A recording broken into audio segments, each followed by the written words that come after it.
Walang magtuturo sa'yo nito. Hindi sa paaralan, hindi sa therapy, at lalong hindi sa mga viral na motivational reels. Bakit? Dahil masyadong makapangyarihan ang katotohanan. May isang pangungusap na sobrang epektibo sa psikolohiya, sobrang delikado at nakakumbinse. Na kaya nitong baguhin ang takbo ng isang job interview, isang date, isang business deal, o kahit isang matinding argumento. Pero ang pangungusap na to, hindi yan sumisigaw ng otoridad. Tahimik itong bumubulong ng lohika. At ang utak ng tao, nakikinig, tumutugon, at sumusunod. Ito ang tinatawag na subconscious permission. Isang paraan para mapasang-ayon ng tao habang pinapaniwala mo silang sila mismo ang may desisyon. At ang masaklap, 99% ng mga tao, hindi man lang ito malalaman. Bakit? Kasi sobrang simple. Sobrang halata. Pero ang utak ng tao, hindi tumatakbo sa komplikado. Tumutugon ito sa mga pattern. At ang pattern na to, isa itong tahimik pero mabagsik na tagaburan ng pagtutol. Kaya ang tanong, ano nga ba ang pangungusap na yon? At paano mo ito magagamit ng may integridad?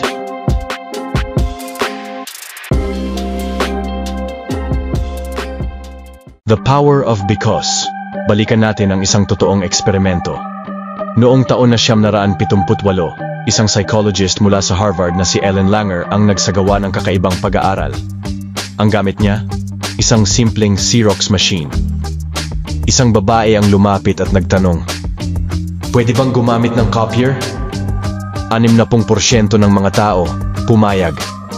Pero nang sabihin niya, "Pwede bang gumamit ng copier kasi nagmamadali ako?" Biglang tumaas sa 74% ang pumayag. Mas nakakagulat, sinubukan niyang sabihin, "Pwede bang gumamit ng copier kasi kailangan kong mag-photocopy?"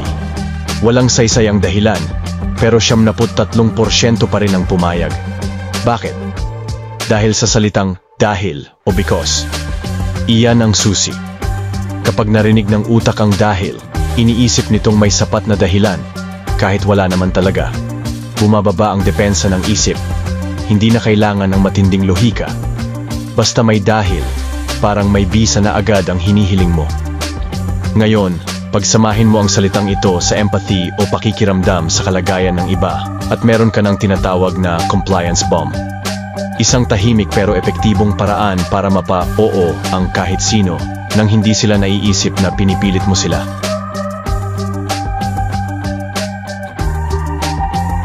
The formula. Ganito ang buong format ng pangungusap. Alam kong may pinagdadaanan ka at nirerespeto ko yon.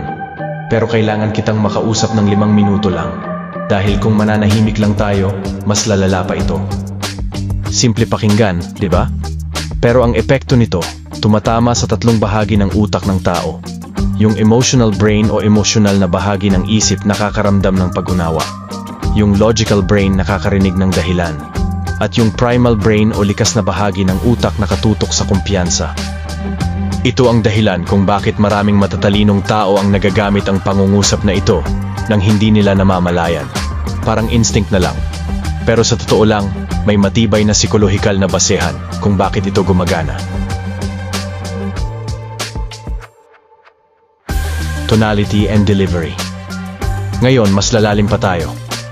Gamitin mo ang pangungusap na ito ng may tamang tono ng boses. Dito nagkakatalo ang mga baguhan at tunay na marunong. Ang boses mo dapat bumababa sa dulo ng pangungusap, hindi tumataas. Bakit? Dahil ang mababang tono ay nagsisinyas ng katapusan, ng kumpiyansa at ng autoridad. Ganyan magsalita ang mga pinuno, kalma, diretso at may paninindigan. Habang ang tumataas na tono, parang tanong, parang hindi sigurado. At sa psikolohiya, mas pinakikinggan at sinusunod natin ang mga boses na parang alam ang ginagawa nila. Subukan mo ngayon. Sabihin mo ito ng mabagal, mahinahon, pero may bagsak sa dulo. Kailangan mo na itong aprubahan ngayon dahil magsasara na ang deal sa loob ng 2 oras. Ramdam mo ang epekto, di ba?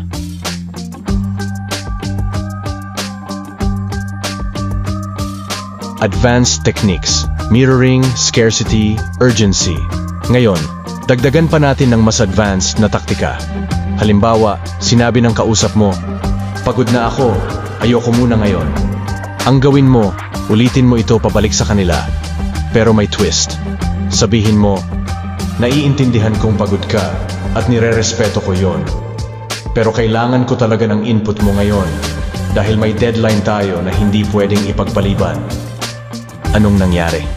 Na-acknowledge mo sila. Naramdaman nilang naiintindihan mo sila.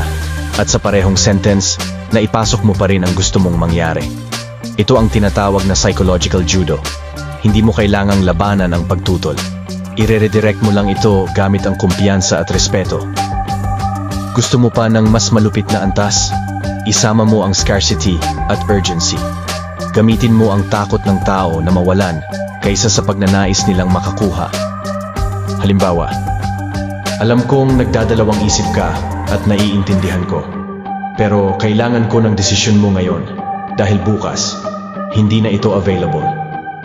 Tinamaan mo ang tinatawag na FOMO o fear of missing out. Dahil ang katotohanan, mas takot ang tao na mawalan kaysa sa tuwang makakuha. At kapag pinagsama mo ang empathy, urgency, at dahilan, nagiging halos imposibleng tanggihan ang sinasabi mo. Application in relationships. At oo, gumagana rin ito sa relasyon. Sabihin mo, "Alam kong nasasaktan ka at naiintindihan ko, pero gusto kong umupo tayo kahit 5 minuto lang. Dahil naniniwala akong kung mananahimik lang tayo, mas lalala pa ito." Hindi ka nakikiusap, hindi ka nagmamakaawa. Nagpapakita ka ng leadership, ginagabayan mo ang usapan mula sa emosyon papunta sa resolusyon. Ganyan kumilos ang mga emotionally intelligent na tao.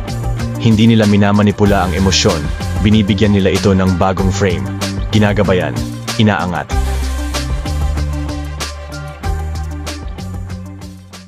At kung nakarating ka hanggang dito, isang bagay ang sigurado. Hindi ka ordinaryo. Isa kang leader sa sarili mong paraan, tahimik, matapang, epektibo. Hindi mo kailangan ng spotlight para maramdaman ang presensya mo. Hindi mo kailangan ng sigaw para pakinggan ka dahil ang klase mong impluwensya ay hindi maingay pero malalim. Ikaw yung tipo ng tao na kapag nagsalita, nakikinig ang iba. Kapag kumilos ka, sinusundan ka nila, kahit hindi nila alam kung bakit. Dahil sa mundo ngayon, ang tunay na kapangyarihan ay hindi na nasa ingay, nasa kontrol, nasa kalmado, nasa karunungan, at yan ang meron ka.